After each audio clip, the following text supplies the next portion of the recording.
Now, as gunshots echo across the wind-swept, snow-covered reaches of the wild Northwest, Quaker puffed wheat and Quaker puffed rice, the breakfast cereal shot from guns, present the challenge of the Yukon.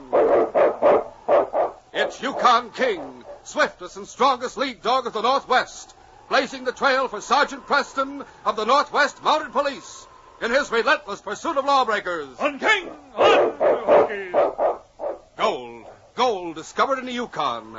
A stampede to the Klondike in the wild race for riches. Back to the days of the gold rush.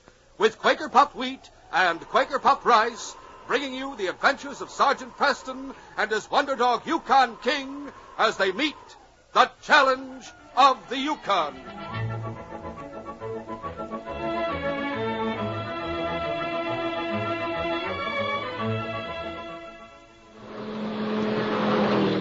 Hey, someone's in a big hurry. Wow, there goes Johnny. Seems like everyone's hurrying. That's right, everyone's hurrying to their grocer. They're rushing to get their swell new miniature Quaker model farm right away. This complete model farm is made up of 46 detailed scale models in all. And these models are yours at no extra cost. There's no waiting. 46 different models of farm buildings, animals, and equipment are yours without delay. There's nothing to send in. No money, box tops, or coupons. Yes, there's no delay. Here's an offer of a lifetime, made by Quaker puffed wheat and Quaker puffed rice, the delicious breakfast cereals shot from guns. Listen for full details on how to get this complete new Quaker model farm. You'll hear it all in just a few minutes. Yes, listen. Learn how you get the sensational new miniature Quaker model farm. And it's yours without waiting a single day.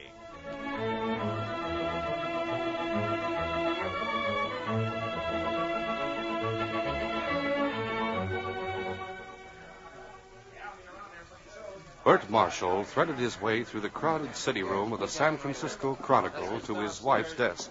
Hello, Nell. How's the hearts and flowers business? Don't be derogatory. What have you been up to? Me? Nothing at all. Well, then why does Mr. Meredith want to see us? He does? And notice that I said us. There must be something serious this Well, time. he probably wants to fire me. By asking you to be present, he'll save time. He'll fire me, you'll plead for my job, and he'll take me back. He'll cover the whole business in one operation. But why does he want to fire you? I give you my word, Nell. This time I don't know. All right. Let's go and find out. Nell and Bert left the city room and walked down the corridor to the office of the managing editor. They stopped for a moment outside the door, and then Nell squared her shoulders and knocked. Who's that? It's the marshals, Chief. Songs, dances, and funny sayings. Leave them outside and come in. Uh-oh. Sit down. You want both of us to sit down? That's what I said. I told you it was serious, Bert. It is. What's the biggest news story on the West Coast at the present time? The Ainsley murder. That's all over. The Yukon gold rush. That's right. I'm going to send you up there to cover it. Huh? Gold to be had for the taking, the last frontier. There isn't a man, woman, or child in the United States who doesn't want to be there. They read every line we print about the Yukon. What do we give them? The garbled stories of a few miners who returned. The Chronicle is going to be the first paper in the United States to have its own correspondent in the Yukon. Wonderful. I don't know how you'll get your stories back here. That's up to you, but it's your big chance. Well, thanks, Chief. Thanks very much. He wants your permission for me to go, Nell. Give it to him. I think he meant that I was to go, too. I did? Now, wait a minute, Mr. Meredith. She's Nell Marshall, not Nellie Bly. What's more, she's my wife. Exactly. Whither thou goest, I go. Not to the Yukon. You're not serious, Chief. Yes, I am. And I'll tell you why. Bert, you were the principal witness for the state during the Ainsley murder trial. Your testimony should have convicted you, Brandon. He was guilty. But the jury set him free. I wonder how much it cost Well, him. that doesn't matter now. He was acquitted. And I have it on good authority, perhaps I should say bad authority, the word comes from the underworld, that he intends to get even with you. That doesn't worry me. It worries me. I may not sound like it most of the time, but I'm fond of you, Nell. Nell, he's human. We are not amused, Mr. Marshall. Well, neither am I. That's why I said it. We know you like us, Chief. Well, I don't want anything to happen to you, so I'm sending you to the Yukon. There's no reason why Nell has to go. Brandon has a warped mind. If you aren't around, he may try to get even through her. The Yukon's rough country. Oh, that doesn't bother me. I want to go, Bert. You're sure? Positive. Okay, Chief, you're on. Your outfit's already being bought. Your passage has been booked on the Portland Belle. You'll sail in a week. Until then, you'll stay at my farm. And you'll be guarded every minute. Pinkerton men. I won't see you again before you sail. No one will. So I'm going to say goodbye now. Goodbye, and good luck to you. And so it happened that a week later, at midnight, Bert and Nell sailed on the Portland Belle. Well, we're on our way, Bert. It's adventure, Nell. It's going to be a lot of fun. Oh, I hope so. A month later, they reached the town of Whitehorse on the southern shore of Lake LaBarge. There, they rented a cabin and settled down to wait for the spring breakup. And there, Bert arranged for an interview with Roger Garrett, the most fabulous of the Bonanza millionaires. He talked with Garrett in his room on the second floor of the Whitehorse Hotel. And when the interview was over, he started down the corridor to the front stairs. Just as he reached them, he heard a noise at the other end of the corridor. A man was coming up the back stairs. Bert recognized him. Duke Brandon. He hurried down to the first floor and out of the hotel. A few minutes later, he reached his cabin. Nell, What's the matter? I saw him. Well, I hope you saw him. You had an appointment. Not Garrett, Duke Brandon. Oh, no. Yes. Are you sure? On the second floor of the White Horse Inn. He was coming up the back stairs. I went down the front. Did he see you? I don't think so. Well, no one but the chief knew we were coming up here, and he wouldn't tell anybody. Brandon can't be following you. That doesn't make much difference, does it? He's here, and this is a small town. What are you going to do? Go to the police? There'd be no sense in that. Brandon was acquitted of murder. There's no charge against him. Well, you could ask for protection. I've thought of a better idea. What's that? Leave here. For Dawson? Why not? We'll get to Dawson ahead of him. We'll stay there long enough to ride up to town, and then we'll catch a steamer for St. Michael in Alaska. Leave for home up there. I'm with you. Whatever you decide. I don't like running away, of course. It might be better to face Brandon and get it over with. Oh, no, Bert. It wouldn't only be Brandon. He probably has Link Tanner with him. And Link's a cold-blooded killer. No, I agree. Let's get out of here. All right.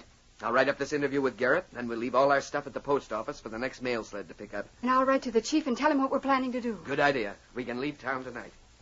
An hour later, Bert was finishing his story, and Nell had started to pack their belongings when someone knocked on the door. Bert, you don't suppose... No. Just one of the sourdoughs come to pass the time of day. No. I'm Sergeant Preston, Northwest Mounted Police. How do you do, Sergeant? Won't you come in? I go. Hey, King, come in, too? Well, of course. All right, boy. Shall I introduce myself? I know who you are. You're Bert Marshall, San Francisco Chronicle, and this is your wife. Well, that's right. How do you do, Sergeant? I see you're packing. You planning to leave Whitehorse? Why, yes, Sergeant. Tonight. By dog sled? Yes. Snow won't last for another 24 hours. You'd better arrange for a boat and wait for the breakup. Well, there's enough snow to take us past the 30-mile river, and the Lewis and the Yukon are still frozen solid, aren't they? Yes, it's dangerous travel, though. Well, we thought... If I were you, Bert, I'd tell the sergeant why we're anxious to leave Whitehorse. I'd be interested. I'd like to know first why you're here. It'll be better if you follow your wife's suggestion. Better? Sergeant, there's a man who's just come to Whitehorse called Duke Brandon. My husband testified against him in a murder trial back in San Francisco. And, well, we've been warned that he intends to make him pay for it. You mean that Brandon intends to kill your husband? He may try. We'd rather not give him the chance. I see. That's our story, Sergeant. What's yours? You had an appointment with Roger Garrett this afternoon at 2 o'clock. Yes. I was with him from 2 until nearly 3. What of it? According to the clerk at the inn, you were the last person to see him alive. Oh, he's dead? Oh, dear. How? What happened? He was perfectly all right when I left him. He was shot, Mr. Marshall. Straight to the heart. Murdered. Surely you don't think I had anything to do with it? No, I don't. But you The clerk said... saw you leave the hotel 10 minutes before he heard the shot. Said you were running. I want to know why. Tell him. I will. Just as I was starting down the stairs from the second floor, I saw Duke Brandon coming up the back way. You're sure of that? Absolutely. He was dressed like a prospector, but I've seen too much of that face to make any mistake about it. You willing to identify him? He's the one. I'm only asking you to identify the man you saw on the second floor of the White Horse Inn. If you find him... Duke Brandon's at headquarters. You've arrested him already? He's being held under suspicion. Will you come to headquarters with me? Oh, Bert. The same thing all over again. Why is it that you always have to get involved? Easy now. I'm sorry. I'll come with you, Sergeant. As soon as I get into my pocket. The two men walked down the main street to the Northwest Mounted Headquarters, and the sergeant asked Bert to wait outside his office for a moment. Just sit here. I won't keep you long. Well, that's all right. Oh, you're back, Sergeant. Yes, Fred.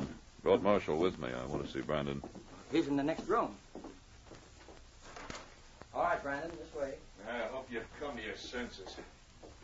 Sergeant, you've got no right to hold me. I have a letter here that Garrett was writing before he died. In it, he says that he's expecting a call from you, that he's going to refuse to pay you any more blackmail. He says that if necessary, he'll go back to California and serve time, and he'll take you to jail with him. You heard what Link Tanner and Baldy said. I didn't leave my cabin all afternoon. White Horse is a small town, and newcomers are watched closely. You were seen to leave your cabin. I never. What's more, you were seen on the second floor of the White Horse Inn at 3 o'clock. Whoever says that lies. Bring in the witness, Fred. Right. Take him in now.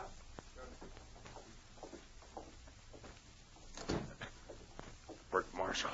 We meet again. Be careful, Bert. Be careful. Is this the man? Yes. This is the man I saw. What? Brandon, we're charging you with the murder of Roger Garrett. You're a fool, Marshall, and you'll pay for it. We'll continue our story in just a moment.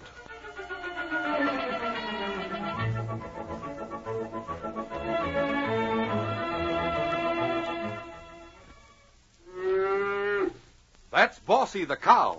You can stock your farm with model cows. And you can have your own model Shetland pony. Say, you can get 46 detailed scale models in all for your farm. And they're yours at no extra cost. What fun! You build these exciting models yourself. Models like a big red barn with sliding door. Yes, you get a big red barn with a sliding door.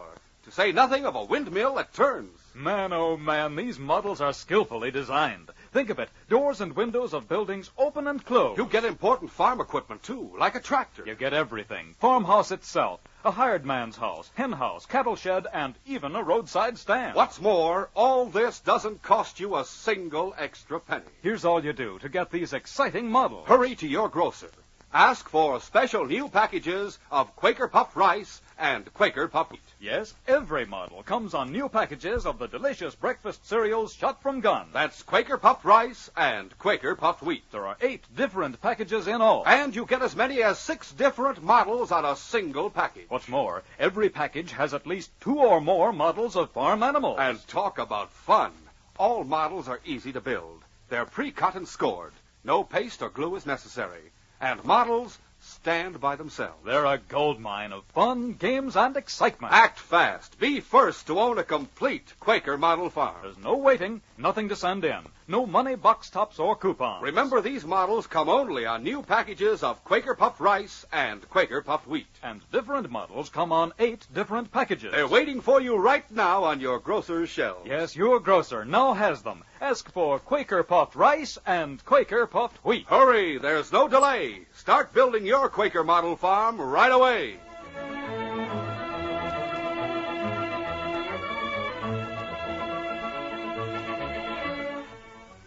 Now to continue our story.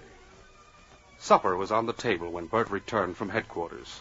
And although Nell asked no questions, her eyes were troubled as she watched her husband. Do you want to eat right away? I guess so. I'm not very hungry. You've been gone a long time. I've been looking around. Yes. I wanted to find out who Brandon had with him. Did you? Link Tanner and Baldy Macklin. There's nothing to connect them with the murder, is there? Nothing at all.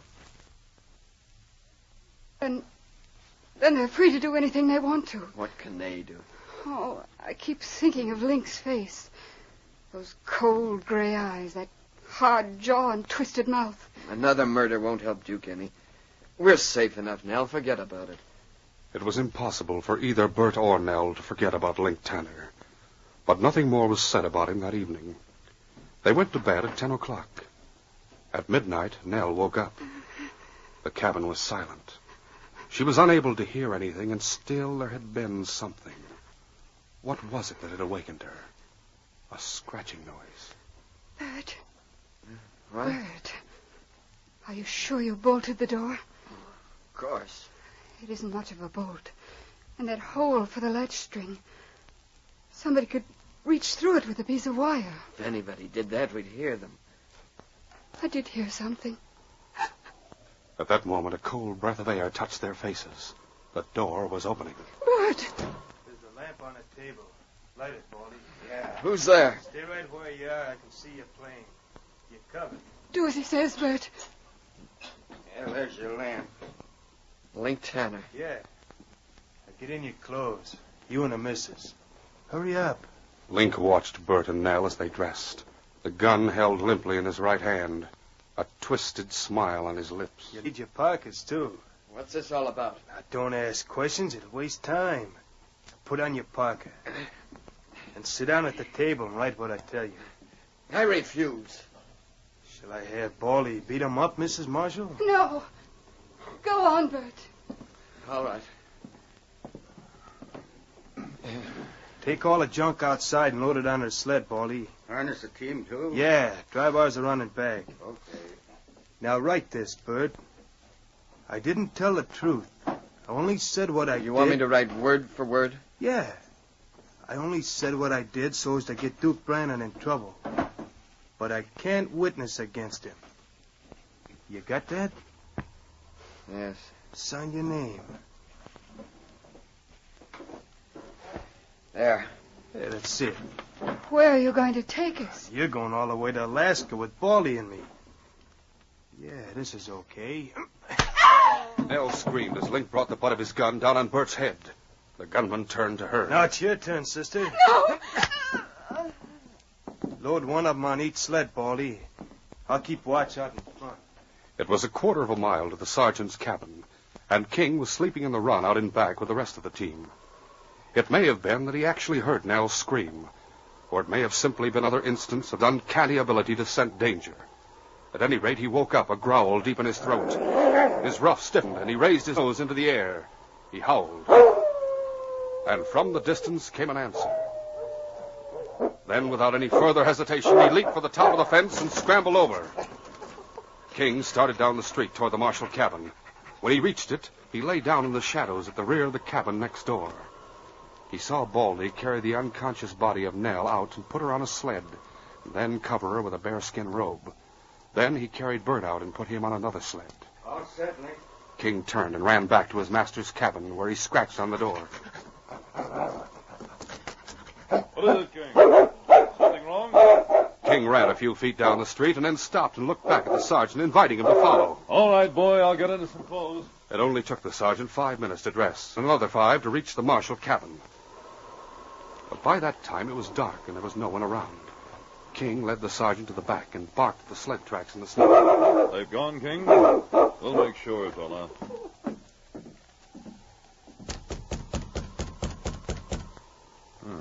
Light string's out. Gone. That's sure. The cabin's bare. We'll have to go after them, King. Wait a minute. Piece of paper here on the table. I didn't tell the truth. I only... That's strange. So as to get Duke Brandon into trouble. Bad grammar, King, and listen to this. I can't witness against him. That isn't the right way to use the word. Bert Marshall makes his living with words, King. You should know better. I think he does. I think he probably wrote what someone made him write, King. Guess you know all about it. Save us a lot of time if you could talk, boy. Well, we won't waste any. Come on, King, we'll get the team. 15 minutes later, King was leading the team through the town. On, King! On, you huskies! The sled tracks led to the shore of the lake, and then out into its frozen center where they swung to the north. Straight toward the end of the lake and the 30-mile river, King. The northern lights made the night almost as bright as day, and the racing sled made a long black shadow. but it was impossible to make out another sled on the trail ahead. They neared the end of the lake in less than an hour. No ice in the 30-mile, King. They must have headed to the shore. Even as the sergeant spoke, King swung toward a cabin on the bank near the opening of the river. The sergeant could see 2 sleds in front of it. They may have stopped here to get information about the inland trails, King. Matter, boy. Trouble ahead. The sergeant could see no one until he was less than 100 feet away. Then, in the light spilling from the single cabin window, he saw a man lying in the snow. Okay. Hurry, Huskies. Trouble is right. It's Ben Howard. He's alive. Someone hit him over the head. I'll carry him into the cabin, King.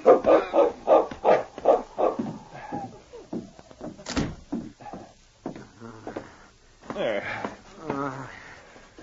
You can't. What's that? Who are you? A uniform. Sergeant Preston. Of course. How'd you get here? Dog sled, Ben. Those fools, they don't realize. Just because there's no ice in the 30-mile, they can't go any farther in a boat. Take it easy, Ben. What are you trying to say? 2 men, Sergeant. They came here and they stole that raft I built. I saw them when they were launching into the river. I yelled at them, and one of them came up here. He must have hit me. He hit you hard. Yeah, knocked me out. Exactly. They saw the open water. 2 men, you said. See anything of a woman? No. She could have been on one of the sleds, though. It's getting clearer. Someone kidnapped Bert Marshall and his wife. They stole your raft and are heading north through the rapids. Don't they realize that as soon as they get to the Lewis, they'll run into ice again? Evidently not.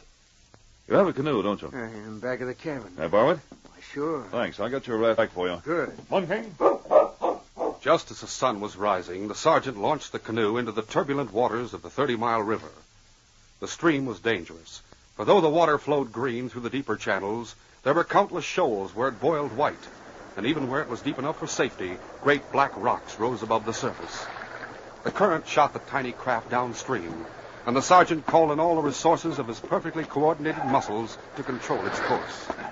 King stood guard over the sergeant's knapsack and blanket roll in the bow. He understood the threat in every shoal and rock, and his deep-throated growls helped the sergeant's keen eyes. That's right, King. Keep watch for me. We're making better time than the raft. Unless I miss my guess, we'll find it piled up on one of those rocks before long. I see, King. Whitewater. Link and Baldy had found it difficult to navigate the raft from the moment they had started out. Turn it, Baldy. I got it. They had bound Bert and Nell hand and foot so both of them could operate the sweep at the rear of the raft. But even so, they cracked the rocks time after time. They were swept into shoal water, and although the raft was too sturdy to break up, they were held fast in the shallows until the water piled up behind them and swept them on. It was 3 hours after sunrise. They had only covered half the length of the river when they saw the sergeant round a bend behind them. Look, there's a canoe. Yeah. It's catching up with us. What's the difference? Well, whoever it is, we'll see we got these 2 tied up. Go on forward and throw some blankets over them. Can you handle the sweep alone? For a minute or two. It's easy going right here. Okay. In the next few minutes, the sergeant closed the distance between himself and the raft, and Baldy returned to the sweep. Think. That's a redcoat in the canoe. Grab hold. Did you hear what I said? We got to go between those 2 big rocks. Now hold her steady. That Mounty's after us. Once we're past those rocks, we can use our guns. Now more to the right. Pull, boy. Both the sergeant and King could see that the raft was not going to make it through the narrow channel. That rock on the left's going to catch them, King. Look out! We're getting crashed! The raft hit the rock on the left. The current drove it on, and the left side of the raft was lifted high in the air. And Bert and Nell, unable to use their hands, rolled down the slanting floor and into the water. The sergeant saw them and moved fast. He tied the painter in the canoe around his waist. He pulled off his boots and ripped off his coat. Then he dived overboard at the point where Nell and Bert had disappeared. Luck was with him, and he grabbed Nell's parka and pulled her to the surface. King had followed his master into the water. The sergeant could see that Bert had managed to jerk his hands free of the ropes that bound them as he went under. And now, downstream from the sergeant and Nell, he was fighting to keep his head above water. King swam to his side. Grab hold of King's harness. That's it. Now just hold on. He'll get you in the shore. King worked with uncanny instinct. In spite of the great weight dragging on him, he edged out of the current inch by inch. But there was white water to the right, and he must wait until it was past before he struck out for the bank. The sergeant had managed to grasp the rear of the canoe with one hand, while he held Nell up with his right arm. But he was completely at the mercy of the stream. Can you hang on to the canoe? No. My hands are tied. We'll have to let the current take us. We're coming to a bend that may sweep us into shallow water. It's so cold. We'll make it. Don't worry.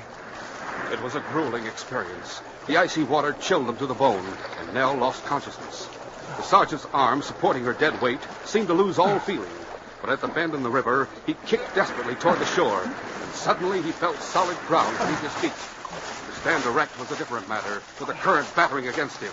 But he finally managed to brace himself, and then carrying Nell and pulling the canoe, he staggered on to the shore. 50 yards upstream, King had made it to the bank with Bert and the man who managed to pull himself out of the water. The sergeant took stock of the situation as he rested for a minute, and then he went to work. There were dry matches in his knapsack in the canoe, and he built a fire. There were 2 dry blankets. He wrapped one of them around Nell, who had recovered from her faint. Then he went to Bert's assistance. He cut the ropes on his feet and helped him back to the fire. He built a shelter of fir boughs around it. And at last, Bert and Nell stopped shivering and were able to tell the sergeant exactly what had happened to them. Well, you're all right now. As soon as you've dried out completely, you can make it back to Whitehorse along the banks of the river. I'll leave what food I have with you. You're going after Lincoln, Baldy? Of course. They can't get beyond the ice jam where the 30-mile flows into the Lewis. Be careful, Sergeant. They're both armed and they'll shoot to kill. I've kept my powder dry, Mrs. Marshall. Ready, King? Let's go, then. It was 3 hours later when they saw the raft piled up on the ice where the 30-mile joined the Lewis. It was almost immediately afterward that Lincoln Baldy opened fire from an improvised fort among the ice floes. It was not until sunset that the last shot was fired, with Link groaning and clutching a shattered wrist, while Baldy reached for the sky and yelled for mercy. All right, King. Watch him, boy.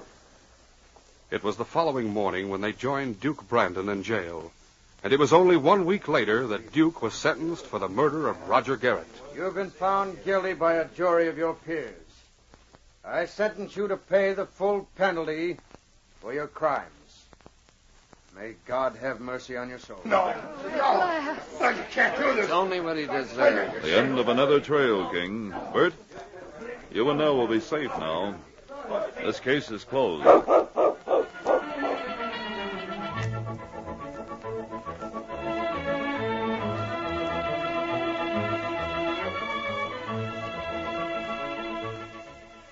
In just a moment, Sergeant Preston will give you a preview of Wednesday's adventure.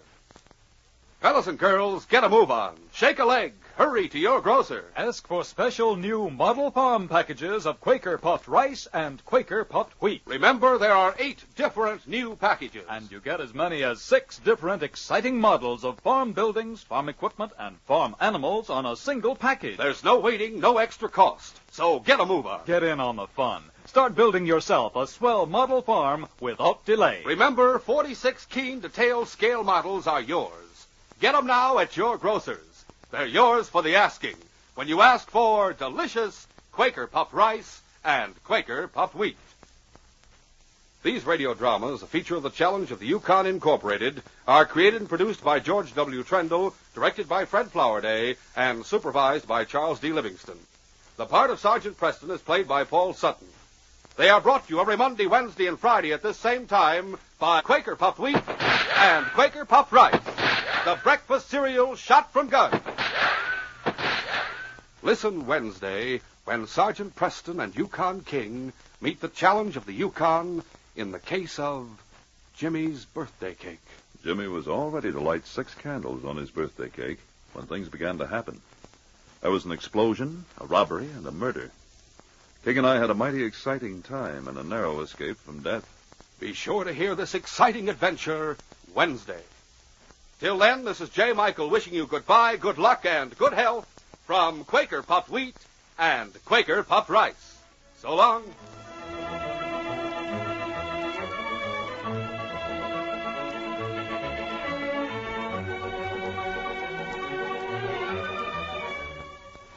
This is ABC, the American Broadcasting Company.